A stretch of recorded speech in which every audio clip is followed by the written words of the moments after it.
ఆంధ్రప్రదేశ్ గ్రామాల్లో ఇల్లు లేని పేదలకు తీపి కబురు అందించింది. ప్రధానమంత్రి ఆవాస్ యోజన గ్రామీణ అంటే ఆంధ్రప్రదేశ్లో PMAY గ్రామీణ గృహాల పథకం ద్వారా అర్హులైన వారికి ఇల్లు ఇవ్వాలని ప్రభుత్వం కీలక నిర్ణయం తీసుకుంది.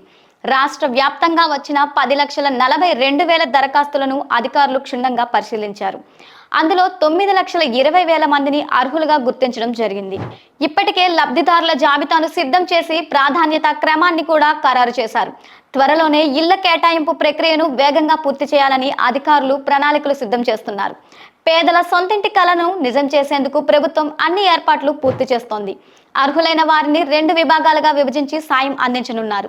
సొంత స్థలం ఉండి ఇల్లు కట్టుకోవాలని భావించేవారు 7,18,000 మంది ఉన్నారు. వీరికి ఇళ్ల నిర్మాణం కోసం ప్రభుత్వం ఆర్థిక సహాయం అందిస్తుంది.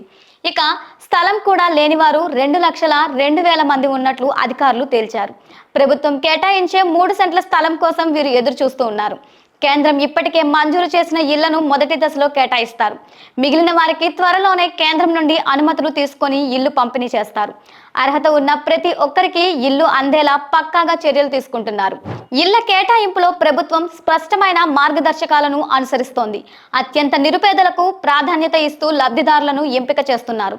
మొదటిగా ఒంటరి మహిళలకు అవకాశం కల్పిస్తారు. ఆ తర్వాత వితంతువులు, దివ్యాంగులకు ఇళ్ల పంపిణీ చేపడతారు. ఈ ప్రక్రియ అంతా పారదర్శకంగా జరగాలని ప్రభుత్వం ఆదేశాలు ఇచ్చింది. అర్హుల జాబితా త్వరలోనే స్థానిక గ్రామాల సచివాలయాల్లో అందుబాటులో ఉంటుంది. ఏవైనా సందేహాలు ఉంటే స్థానిక అధికారులను సంప్రదించవచ్చు. సొంతింటి కల నెరవేర్చుకునేందుకు గ్రామాల్లో అర్హులైన పేదల సంతోషం వ్యక్తం చేస్తున్నారు. త్వరలోనే పట్టాలు మరియు ఇళ్ల మంజూరు పత్రాలు లబ్ధిదారులకు అందనున్నాయి.